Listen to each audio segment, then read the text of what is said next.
Amados irmãos, graça e paz. Eita, que foi alto. A gente quer pedir, por favor, aos irmãos para encarecidamente retornarem aos lugares. Nós vamos dar continuidade aqui à reunião, amém? Os irmãos aqui, ó, que estão aqui no pátio, no serviço às crianças aqui, ajuda a gente no barulho também, por favor. Amém? E hoje, com a ajuda do Senhor, nós vamos continuar a palavra do domingo passado, ali em 2 Crônicas, capítulo 17. Amém? Enquanto você abre, a gente vai ter mais uma palavra de oração, em nome de Jesus. Senhor, te agradecemos mais uma vez por estar na tua presença nessa manhã. Muito obrigado. Mais uma vez te agradecemos porque as mulheres naquele dia foram ao sepulcro levando os aromas que haviam preparado, mas não encontraram o corpo do Senhor Jesus. O Senhor ressuscitou, nos deu nova vida, mudou a nossa história, e é por isso que estamos aqui na tua presença com gratidão em nossos corações. Podemos partir o pão em memória do Senhor. Louvado seja o teu nome. Humildemente nos apresentamos diante de ti, Senhor. Tanto quem fala quanto quem ouve. Sem ti nada podemos fazer. É o Senhor quem edifica a tua casa. Que o Senhor nos fale ao coração em nome de Jesus. Também nos encomendamos a ti para que o Senhor cinja as nossas mentes, nos livre de toda a agitação natural da nossa alma, nos ajude a estar inteiros, quietos na tua presença como Maria, e também toda perturbação que vem das trevas, todo levante do inimigo, o Senhor mesmo faça cair por terra em nome de Jesus. Toma esse ambiente nas tuas mãos, toma as nossas vidas, somos teus, viemos aqui para a tua glória, viemos aqui, Senhor, para os teus interesses. Louvado seja o teu nome. Aleluia. Irmãos, a semana passada nós iniciamos falando sobre o reinado de Josafá, que é 2 Crônicas, capítulo 17, enfatizando, lembrando que Paulo, pelo Espírito Santo, lá em Romanos, capítulo 15, verso 4, ele fala que tudo o que outrora, todas as escrituras do Antigo Testamento, tudo que ali foi escrito para o nosso ensino. Então isso quer dizer que o Espírito Santo soberanamente deixou registrados fatos, pessoas, uma história vasta ali no Antigo Testamento, com a intenção de nos trazer ensino, com a intenção de nos trazer alimento, nos trazer edificação. Então toda vez, é importante lembrar isso, porque toda vez que nós nos aproximamos do Antigo Testamento, nós precisamos saber primordialmente que é a palavra de Deus e que Deus tem lição para nós. O Antigo Testamento deve ser interpretado à luz do Novo Testamento. Então, no final das contas, nós precisamos dos dois blocos. E Hebreus, naquele versículo belíssimo que introduz o livro de Hebreus, o Espírito Santo fala assim: tendo Deus outrora, a mesma palavra que Paulo usa lá em Romanos 15, tendo Deus outrora falado, muitas vezes e de muitas maneiras, aos pais, pelos profetas, Antigo Testamento. Nesses últimos dias, ou seja, naqueles dias em que o Novo Testamento estava sendo escrito, nesses últimos dias nos falou pelo Filho, a quem constituiu herdeiro de todas as coisas. Então ali, naquele versículo belíssimo, nós temos a importância, a sublimidade da palavra de Deus contida nos dois testamentos. Não podemos dizer assim, eu só leio o novo, eu só considero o novo. Não. O que você tem que fazer é ter equilíbrio, ter direção para se aproximar, para nos aproximarmos do Antigo Testamento. Porque de fato, no Antigo Testamento tem muitas coisas, muitas escrituras, muitos mandamentos que foram cumpridos na pessoa de Cristo, e hoje eles devem ser cumpridos por nós, mas o princípio, não a literalidade. Por exemplo, ninguém hoje mais aqui, graças a Deus, ninguém traz um cordeiro para ser sacrificado na reunião. Traz? Não. Ô irmão, eu sou novo convertido, eu li a Bíblia e eu vi lá que eu tinha que trazer um animal para ser sacrificado pelos meus pecados. Preciso fazer isso hoje? Não. Então esse e muitos outros exemplos servem para nos ensinar que não é literalmente que você vai pegar tudo que está escrito no Antigo Testamento para praticar. Isso a gente está claro. Agora, Deus deixou escrito e Jesus falou assim, ó, eu não vim revogar a lei, vocês estão enganados. Eu não vim negar o que está escrito no Antigo Testamento, eu vim cumprir. Então, qual o equilíbrio que nós devemos ter? É quando estudamos o Antigo Testamento, quando lemos o Antigo Testamento, é saber qual é a interpretação que existe ali, dada pelo Novo Testamento. Então, baseado nisso, nós estamos lendo aqui o período do reinado de Josafá, entendendo que o Espírito Santo deixou ali registrados aqueles escritos ali para o nosso ensino. Para o nosso ensino. E na semana passada, nós lemos, eu vou reler os versículos aqui, só para a gente começar. 2 Crônicas 17:1, diz assim, ó, você já abriu aí? Ó, em lugar de Asa, reinou seu filho Josafá, que se fortificou contra Israel. Ele pôs tropas em todas as cidades fortificadas de Judá e estabeleceu guarnições na terra de Judá, como também nas cidades de Efraim, que Asa seu pai tinha tomado. O Senhor foi com Josafá, porque andou nos primeiros caminhos de Davi seu pai, e não procurou a Baalins, antes procurou ao Deus de seu pai, e andou nos seus mandamentos, e não segundo as obras de Israel. O Senhor confirmou o reino nas suas mãos, e todo o Judá deu presentes a Josafá, o qual teve riquezas e glória em abundância. Tornou-se-lhe ousado o coração em seguir os caminhos do Senhor, e ainda tirou os altos e os postes ídolos de Judá. Nós lemos até aí, na semana passada, enfatizando duas coisas. O Senhor chamou a atenção aqui para duas atitudes de Josafá. A primeira atitude, uma atitude militar, de entender que ele estava numa guerra. Isso fala alguma coisa para nós hoje? Certamente, irmãos. Você já se converte e eu no meio de uma guerra. Há um inimigo em comum. Nós falamos na semana passada. O nosso inimigo não é nosso irmão, não. Não é nossa esposa. O nosso inimigo não é nem as pessoas aí fora. A Bíblia diz que a nossa luta não é contra o sangue e a carne. Há um inimigo, mas é um inimigo espiritual, é o reino das trevas. Então, nós precisamos primeiro ter consciência que estamos nessa guerra. Porque quando você tem a consciência que você está nessa guerra, você não fica tomando sorvete no meio da batalha. Fica? Você vai chegar lá agora. A paz seja sobre Israel em nome de Jesus, né?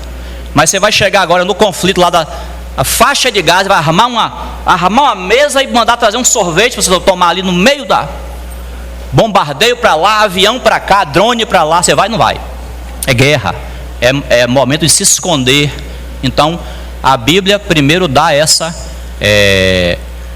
lição para nós de que nós somos numa guerra. Você e eu não podemos viver distraidamente. E repetindo, para que nós estejamos firmes nessa guerra, nós temos que fazer o dever de casa. Qual é o dever de casa? Pedro diz, nós lemos na semana passada, né? Está gravado. 1 Pedro capítulo 5, ele diz assim, 5:8, ele diz assim, na continuidade: resisti-lhe firmes na fé. Ninguém pode resistir ao inimigo, ninguém pode ficar de pé nessa guerra sem estar firme na fé. E eu fico firme na fé, fazendo o meu dever de casa. Qual é, Luciano? Em comunhão com o meu Senhor todos os dias, leitura das Escrituras, orando em todo o tempo, vigiando, e estando nas reuniões da igreja, estando me alimentando na comunhão dos santos, dando testemunho daquilo que o Senhor fez na minha vida para aquelas pessoas que não conhecem o Senhor. Tudo isso é meu dever de casa, é o básico que todo crente pode fazer. E com isso, você vai estar servindo ao Senhor e você mesmo vai estar se fortalecendo. Você não vai estar distraído, porque é exatamente aos distraídos que o inimigo consegue atacar. Então, essa é a primeira lição. O Senhor deixou registrado ali a preocupação de Josafá em colocar guarnições, colocar postos avançados ali de vigia, porque havia um inimigo, não era tempo de paz. Quando nós estivermos lá com o Senhor, aí vai ser completa paz. O inimigo já terá sido julgado, mas hoje não. Hoje ainda há um inimigo em comum se movendo, né? Nós precisamos ficar firmes no Senhor. E a Bíblia diz, irmãos, Efésios 4:27. É 27? Vamos abrir lá para não falar besteira. Efésios 4:27. Se não for 27, a gente vai descobrir agora. Abra lá, por gentileza. Pode deixar 2 Crônicas marcado aí para a gente voltar para lá. É 27. A Bíblia diz: nem deis lugar ao diabo.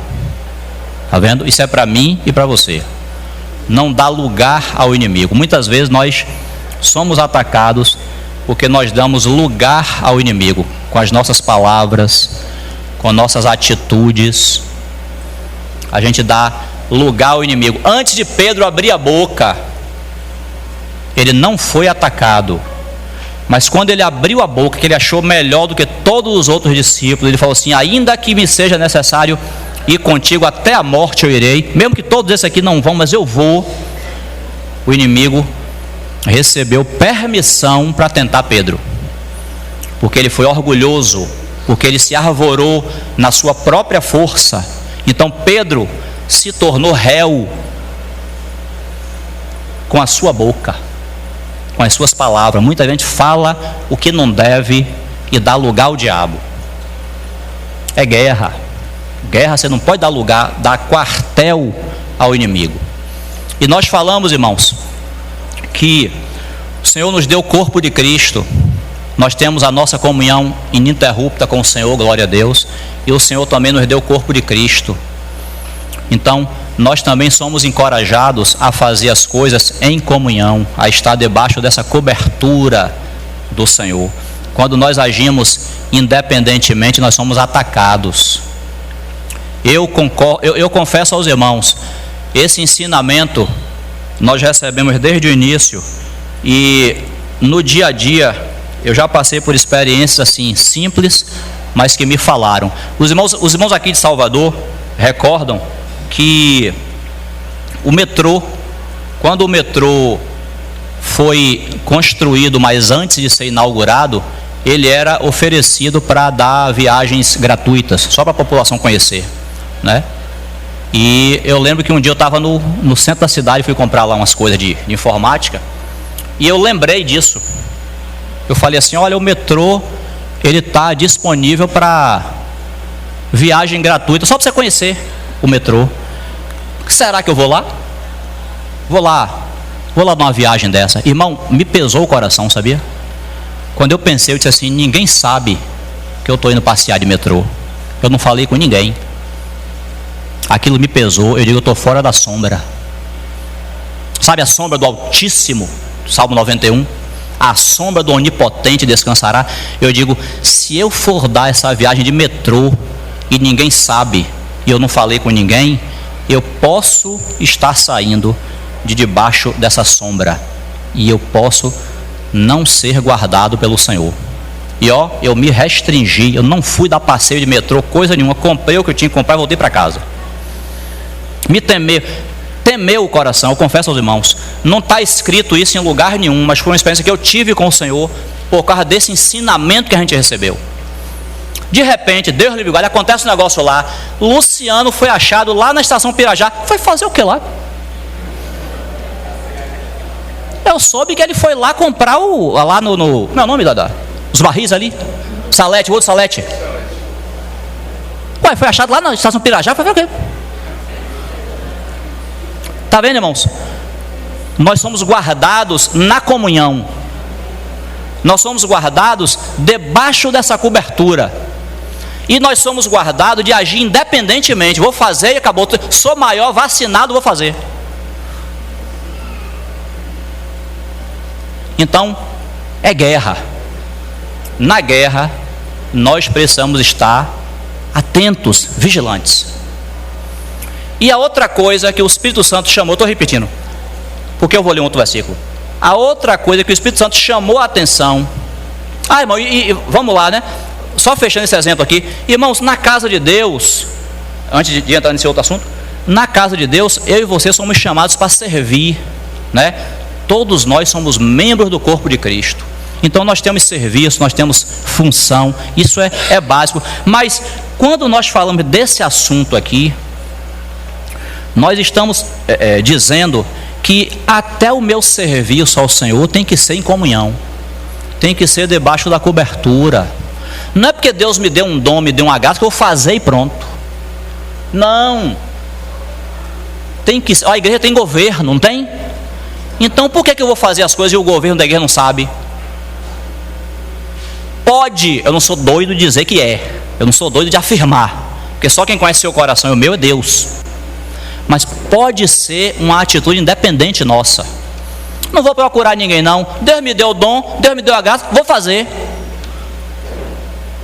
Aí numa dessa, a gente pode ter saído de debaixo da cobertura. Tem um versículo lá, esse eu quero ler para a gente marcar esse assunto. Lê aí comigo 2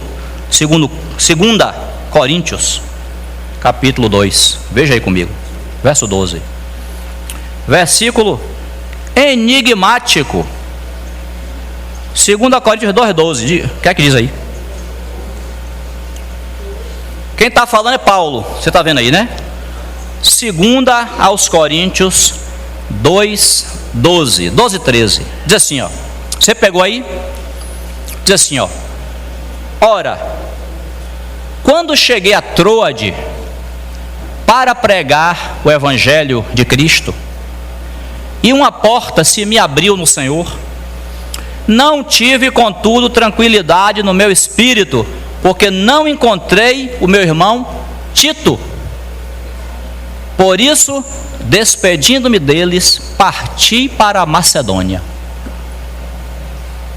Você leu o que está escrito aí, irmão? Paulo, aquele homem com uma experiência de Cristo, quilômetros na nossa frente.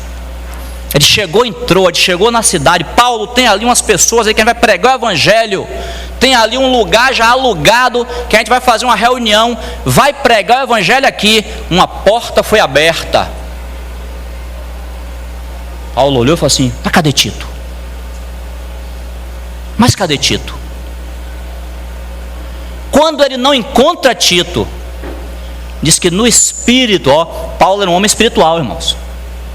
Foi no espírito dele. O espírito, a gente sabe, o espírito é o órgão da comunhão com Deus.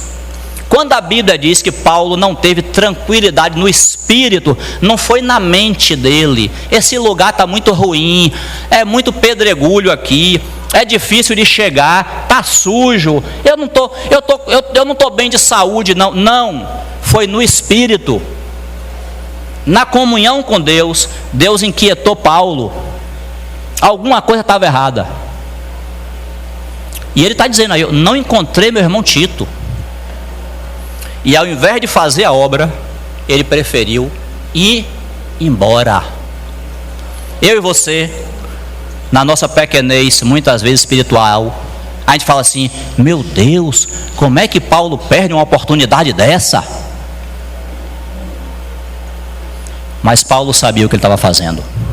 No espírito, em comunhão com Deus. Senhor, eu tenho as ferramentas para pregar o evangelho, está tudo aqui, mas é para pregar, Senhor?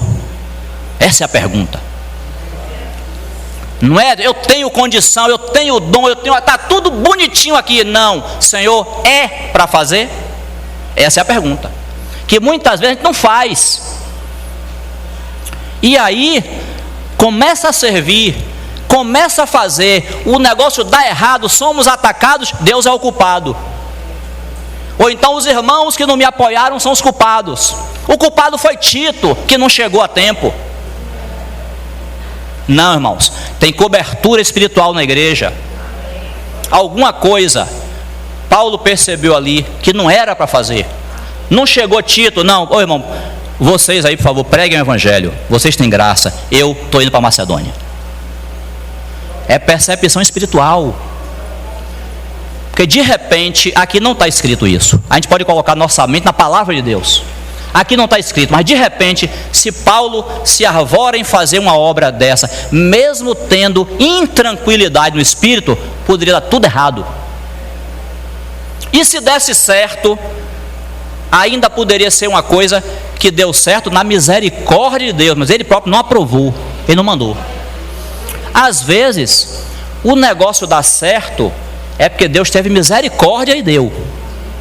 Mas no fundo, Deus não aprovou. Então esse assunto de guerra, de cobertura espiritual, é sério. É sério para a gente não ser atacado no nosso serviço, no nosso dia a dia. Comunhão. Ô irmão, Deus está me dando um sentimento aqui de realizar esse ou aquele serviço. Eu queria que os irmãos orassem e queria ouvir a opinião dos irmãos. Os irmãos têm alguma coisa a me dizer? Porque pode ser que Deus levante um irmão e diz assim: irmão, não vá não. Não é para você isso aí não. Deixa eu, ore para Deus levantar outro. Pode ser que os irmãos digam assim: amém, vamos orar aqui, Deus abençoe, vai lá, cumpra seu encargo lá. Mas você vai ter feito isso debaixo da cobertura do Senhor, não foi independente. Lembra que nós falamos na tentação do deserto, Lucas 4 e Mateus 4, o que o inimigo queria era fazer Jesus agir independentemente. Só que Jesus é nosso maior exemplo. Ele fazia tudo em comunhão com o Pai. Tudo que o Pai faz eu vejo e faço. Aí beleza, aí tranquilo. Ali na tentação do deserto, o inimigo queria fazer com que ele agisse sem essa comunhão, sem essa cobertura. Aí Jesus, nosso homem perfeito, ia se descobrir e errar. Deus nos guarde, né? Ele foi perfeito até o final, nenhuma mancha se achou naquele cordeiro imaculado ali. Glória a Deus. E a outra coisa, irmãos, é que o Senhor chamou a atenção da atitude de Josafá de não se misturar com a idolatria. Eu não sei você, mas toda vez, abra comigo lá em Atos, pode deixar de 2 Crônicas marcado aí, Atos capítulo 7. Toda vez, irmãos, que eu leio sobre a idolatria do povo de Israel, e nós sabemos que quando fala da idolatria do povo de Israel, é ensino para nós, porque a gente tem uma tendência a ser idólatra do mesmo jeito. Eu me espanto assim com a persistência, com a insistência de dizer assim: vou idolatrar e vou idolatrar mesmo. Acabou, vou seguir esse caminho e acabou. É flagrante isso. Pessoas que contemplaram a obra de Deus ali na frente, o mar vermelho abriu ali na frente de todo mundo. Pessoas que em 40 anos de deserto contemplaram as obras de Deus ali na frente ali, elas foram capazes de ainda assim idolatrar a deuses, a ter o coração dividido. Ninguém pode servir a dois senhores, não é assim que fala? Mas Israel serviu a dois senhores por muito tempo. Atos capítulo 7, verso, pode ser a partir do 40 aí. Estevão, os irmãos sabem, Estevão está fazendo aqui um resumo da história de Israel, né?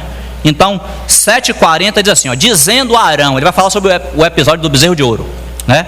Dizendo a Arão: faze-nos deuses que vão adiante de nós, porque quanto a este Moisés que nos tirou da terra do Egito, não sabemos o que lhe aconteceu. Naqueles dias fizeram um bezerro e ofereceram sacrifício ao ídolo, alegrando-se com as obras das suas mãos. Mas Deus se afastou e os entregou ao culto da milícia celestial, como está escrito no livro dos profetas. Olha o que o Senhor bota o dedo na ferida de Israel aí, ó. Ó casa de Israel, porventura me oferecestes vítimas de sacrifício no deserto pelo espaço de 40 anos, E acaso não levantastes o tabernáculo de Moloque e a estrela do deus Renfã, figuras que fizestes para as adorar? Por isso vos desterrarei para além de Babilônia. Para além da Babilônia, algumas versões dizem para Damasco, né?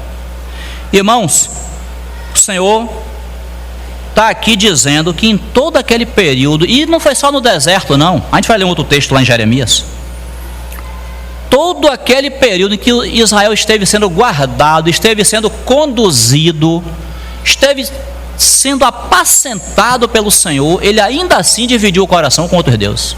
Incrível isso, irmão. Isso só não é mais incrível porque nós somos capazes de fazer a mesma coisa. O último versículo, ó, quando o Novo Testamento estava acabando de ser escrito, um dos últimos escritos eu falei antigo, não foi? É do Novo, né? Um dos últimos escritos do Novo Testamento são os escritos de João. E está lá, a primeira carta de João termina dizendo assim, 1 João 5:21, falando da semana passada: filhinhos, guardai-vos dos ídolos. Então está vendo? O Espírito Santo repetindo a mesma palavra que era falada no Antigo Testamento para ídolos, para imagens, para deuses, falsos deuses, demônios, é repetido para nós, os crentes, no Novo Testamento. Significando que eu e você podemos ter ídolos. E embora ser bem prático, irmão, se você consegue faltar à reunião da igreja, e isso é tranquilo para você, mas você tem um compromisso que você não consegue faltar, provavelmente é um ídolo esse compromisso. Se você tem uma pessoa que você abre a boca e diz assim, não consigo viver sem ela, é um ídolo. Porque você e eu só não conseguimos viver sem Jesus Cristo. Então é isso que a Bíblia chama a atenção. A gente já escutou tanta história nessa vida, né?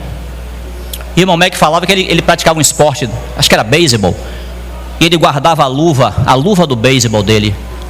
Ele lavava, cuidava e botava debaixo do travesseiro dele.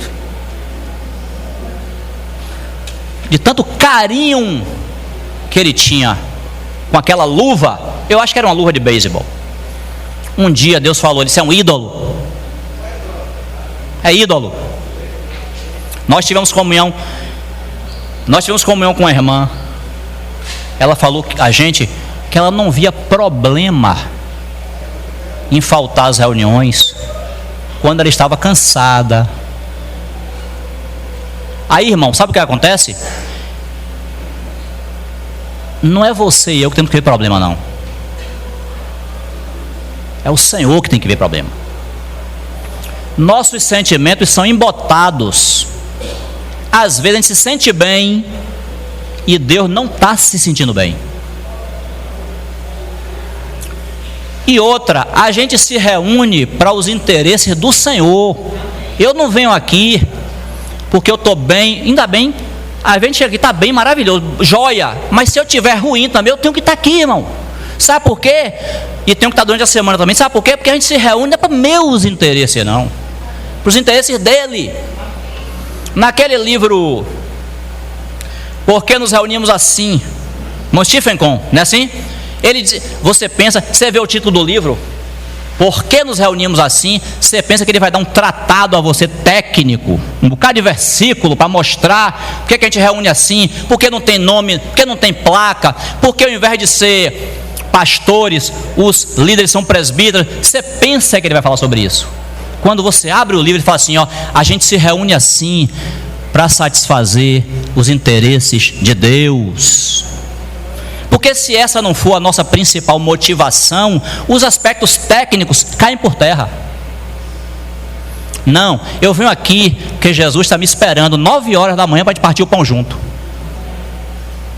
Se a nossa principal motivação não for Ele, os irmãos também não serão, irmão. Sabe por quê? Aí eu venho aqui, que eu gosto de ver os irmãos, sabe? Aí a primeira oportunidade que o irmão pisar no meu calo, eu não quero mais vir. Agora, se a nossa motivação for o Senhor, a gente se reúne para os interesses dele. Ah, beleza, aí não vai ter motivo, não vai ter ídolo na nossa vida que concorra com o Senhor. Leia por favor comigo lá, irmãos, Jeremias 44.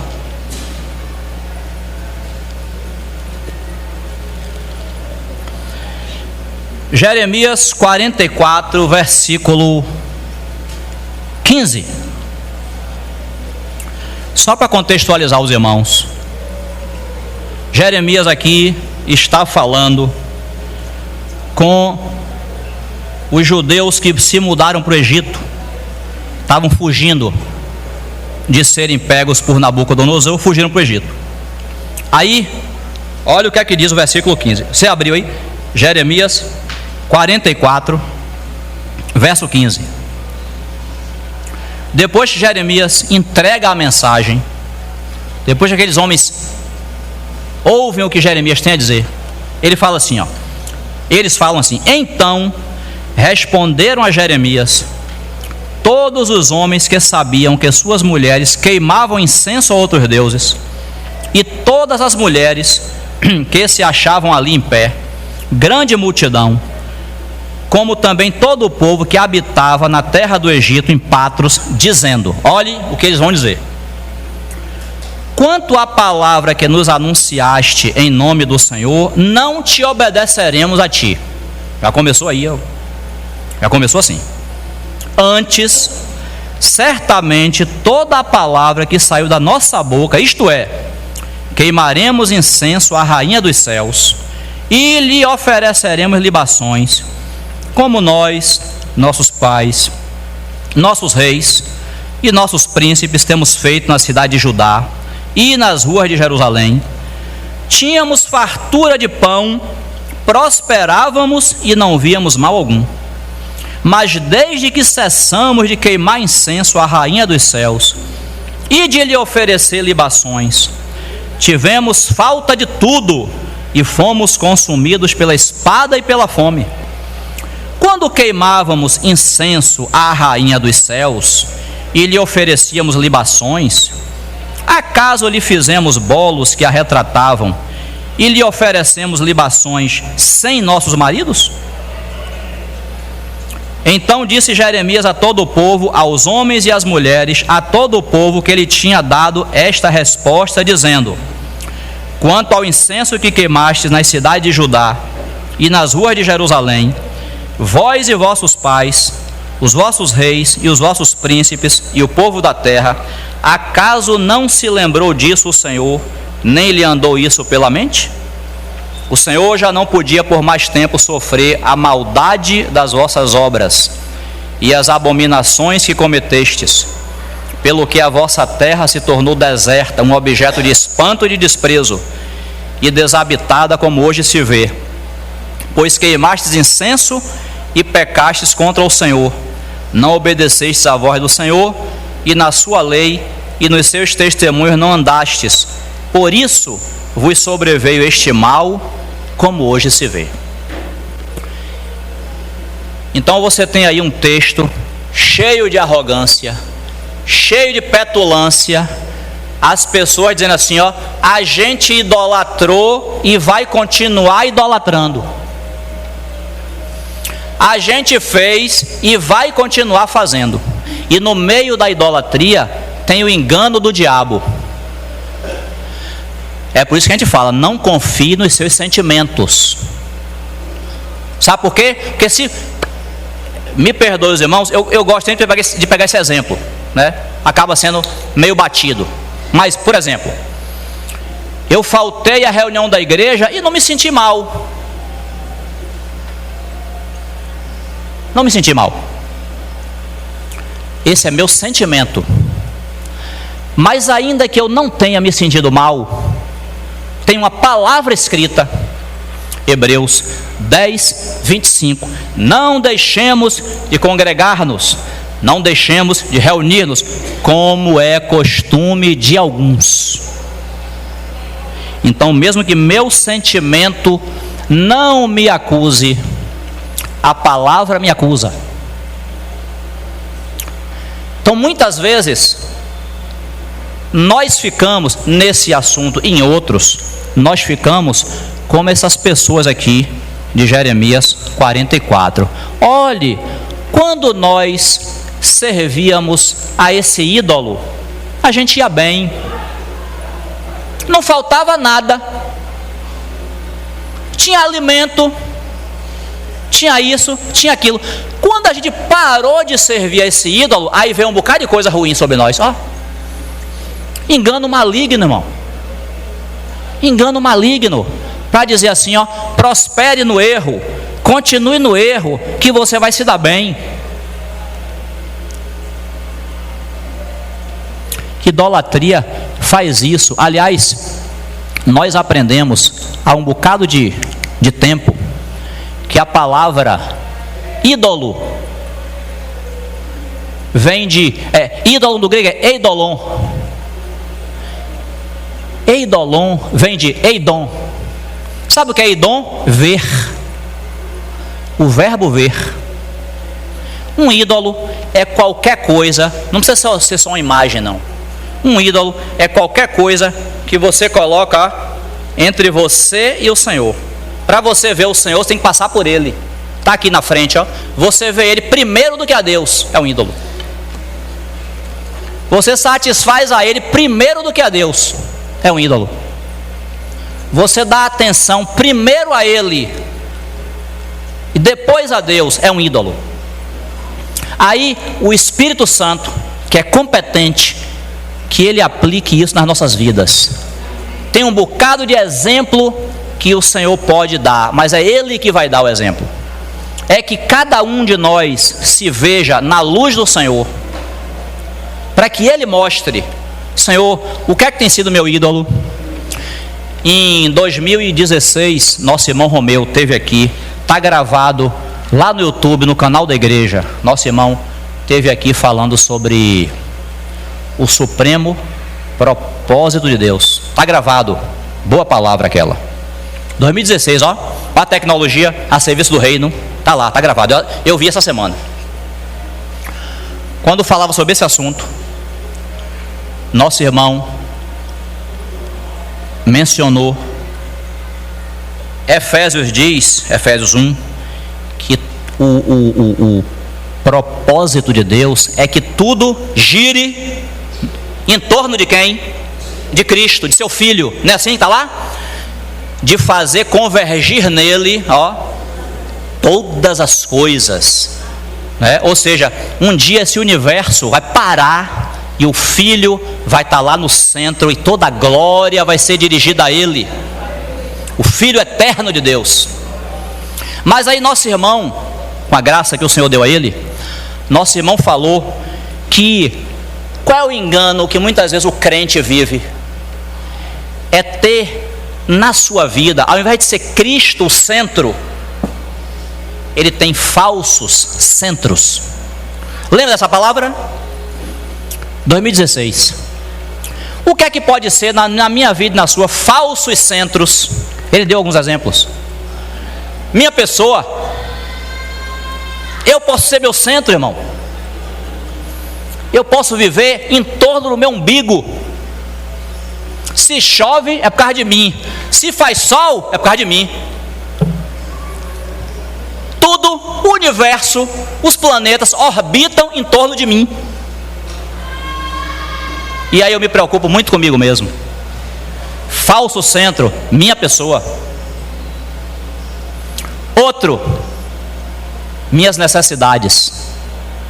Eu vivo, eu orbito, eu giro para satisfazer minhas necessidades. Ele até citou assim, ó, ô irmão, mas lá na oração de Mateus 6, diz assim: o pão nosso de cada dia dá-nos hoje. Não tem isso? Deus se preocupa com o suprimento das minhas necessidades, das tuas também. Mas isso não pode se tornar nosso centro. Tanto sim, que ao mesmo tempo em que o Senhor nos ensina a orar ali, o pão nosso de cada dia, Senhor, dá-nos hoje. Ele ensinou isso. Mas também lá em Mateus, ele fala assim: Não se preocupe com o dia de amanhã, com o que vai comer, beber, vestir. Busque em primeiro lugar o reino de Deus e a sua justiça, as demais coisas vos serão acrescentadas. O que é que Jesus estava dizendo ali? Não torne suas necessidades o centro de sua vida. Não torne. Quer ver outro falso centro? A família. Está lá gravado. Se você pensa que a intenção maior de Deus é que você tenha uma família bem estruturada, o marido, a mulher, os filhos, cada um no seu papel, irmão, isso é bom, isso é maravilhoso, mas não é o centro. Não é o centro. Você pode amar isso aí mais do que a Deus, e está escrito isso. O Senhor nos advertiu também: se alguém vem após mim e não ama mais a mim do que ao pai, do que a mãe, não é digno de mim. Se ele falou isso, Jesus só fala o que é necessário. Se ele falou isso, é porque ele conhece a natureza humana e ele sabe que nós podemos amar nossa família, nossos familiares mais do que a ele. Ele já preveniu.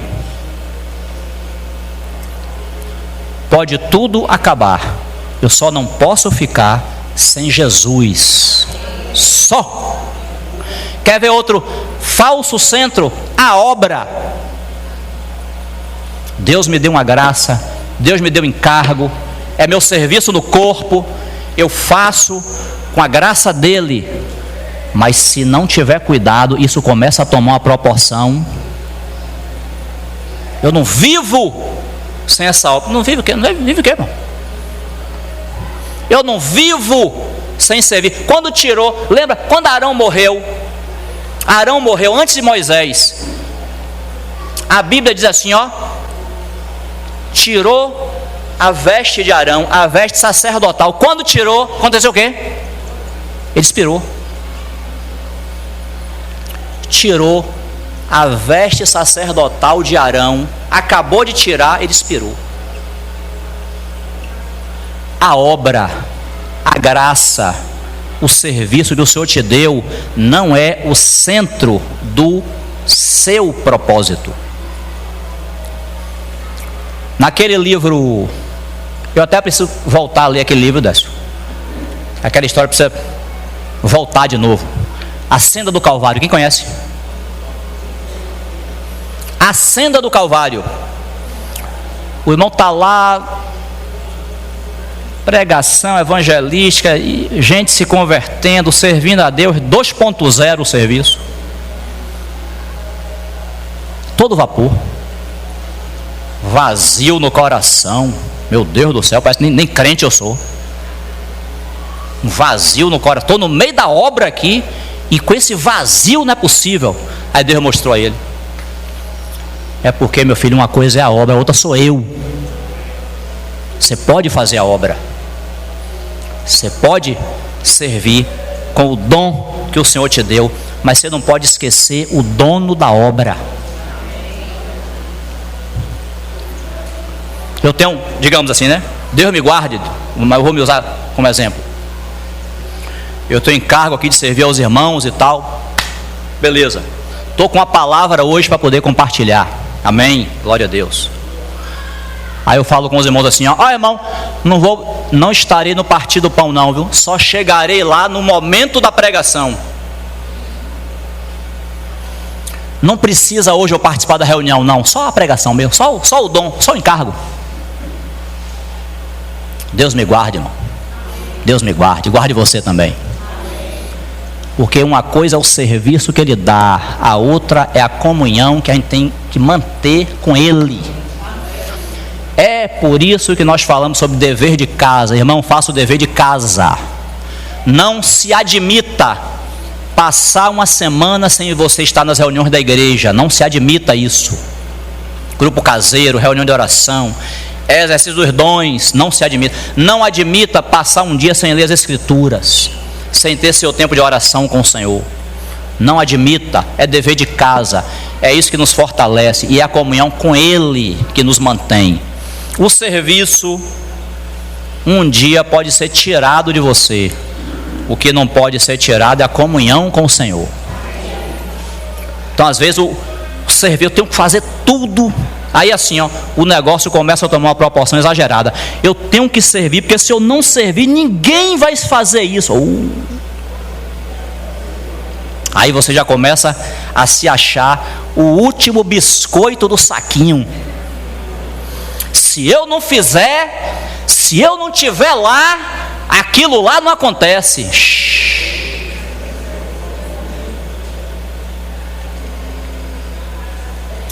Por isso que a gente aprendeu que serviço é em comunhão. Jesus enviou de 2 em 2, né? Se tiver 3, 4, 10, 20, melhor ainda, para fazer em comunhão, guardado ali, para a carne não querer se arvorar, não querer servir mais do que Deus pediu. Serviço em comunhão para nos guardar, e nos guardar também de idolatrar o serviço, idolatrar a obra. Se a gente idolatrar a obra, Deus vai ter que tirar essa obra da nossa mão, porque aquele versículo que a gente cita bastante, até para os incrédulos, né? Para a gente, Deus não divide sua glória com ninguém. Se a obra ficar maior do que Jesus, aí Jesus tem que tirar a obra e ficar só ele. Nem Pedro lá: Senhor, bom é estarmos aqui, Senhor. Aquele monte, eu assisti a novela, viu? Não sei se você assistiu a novela, eu assisti. Aquele monte ali, irmão, estava muito frio, que lá não estava frio aquele monte ali. Estava frio. Mas Pedro estava tão que ele nem se importou, e eles ficaram ao relento. Não. Senhor, bom é estarmos aqui, Senhor. Façamos 3 tendas. Uma será tua, outra, uma será tua ao nível, uma será tua, outra para Moisés e outra para Elias, no mesmo nível. Ele nem se importou com eles. Não, a gente fica no frio mesmo, Senhor. Não. Quando ele falava ainda, a nuvem baixou. Diz que eles ficaram cheios de temor. Nunca vi isso, uma nuvem baixar e envolver pessoas. Nunca vi isso na vida. A nuvem baixou, envolveu eles, interrompeu a fala de Pedro e disse assim: esse é meu filho amado, a ele ouvi, a ele ouvi. Então, o tempo já vai, né? Hoje só foi mesmo uma revisão, mas eu quero ler, só para poder marcar o versículo que, se o Senhor permitir, a gente vai ler na semana que vem, que é uma outra coisa aí sobre Josafá. 17, 6. 6 não, 7. Olha o que diz aí, se o Senhor permitir, semana que vem a gente vai falar sobre isso. No 3º ano do seu reinado, enviou ele os seus príncipes Ben-Rail, Obadias, Zacarias, Natanael e Micaías, para ensinarem nas cidades de Judá, e com eles os levitas Semaías, Netanias, Zebadias, Azael, Semiramote, Jonatas, Adonias, Tobias e Tobi-Adonias, e com estes levitas os sacerdotes Elisama e Jeorão. Ensinaram em Judá, tendo consigo o livro da lei do Senhor, percorriam todas as cidades de Judá e ensinavam ao povo. O Espírito Santo deixou isso aqui registrado. A gente vai falar na semana que vem, porque se o Senhor permitir, porque não tem mais tempo. É necessário ensinar a palavra ao povo de Deus. Ensinar a palavra de Deus. Nós precisamos sair da esfera dos sentimentos. Eu não senti que deveria ser assim, não. Meu sentimento não, a palavra de Deus. O que é que a palavra de Deus diz? Porque na palavra você pode se firmar, nos seus sentimentos não. Tem que ensinar a palavra. Muito interessante como o Senhor moveu esse rei e deixou registrado a preocupação dele. Pega aí os príncipes, pega os levitas, pega os sacerdotes, bota o livro da lei debaixo do braço e bora ensinar esse povo a palavra de Deus. Lá adiante, profeta Oséias, a gente vai ler depois, vai escrever aquele versículo famoso: meu povo perece porque lhe falta o conhecimento. E o conhecimento, a King James fala claramente: meu povo perece porque lhe falta o conhecimento na palavra. Às vezes nós sabemos falar muito de experiência humana, mas não sabemos a palavra de Deus. Então há uma necessidade hoje, sempre teve e está aqui registrado, e hoje em 2023 continua, há uma necessidade de que nós ensinemos e aprendemos a palavra de Deus. Tem muito crente que vive baseado na sua cabeça, nos seus pensamentos, naquilo que ele aprendeu lá quando ele era incrédulo, e ele vive hoje por isso. E ele precisa ser confrontado pela palavra de Deus. Essa sim é a nossa base. Amém? Não tem mais tempo. Vamos orar, entregar ao Senhor. Entregamos nas tuas mãos, Senhor, agradecidos pelo que o Senhor nos trouxe na tua palavra nessa manhã, e reafirmamos aqui que o Espírito Santo é competente para aplicar essa palavra às nossas vidas. Que o Senhor tenha misericórdia e nos ajude em cada um desses pontos, em nome do Senhor Jesus. Amém. Peço a oração aos irmãos para a continuidade da mensagem. Amém.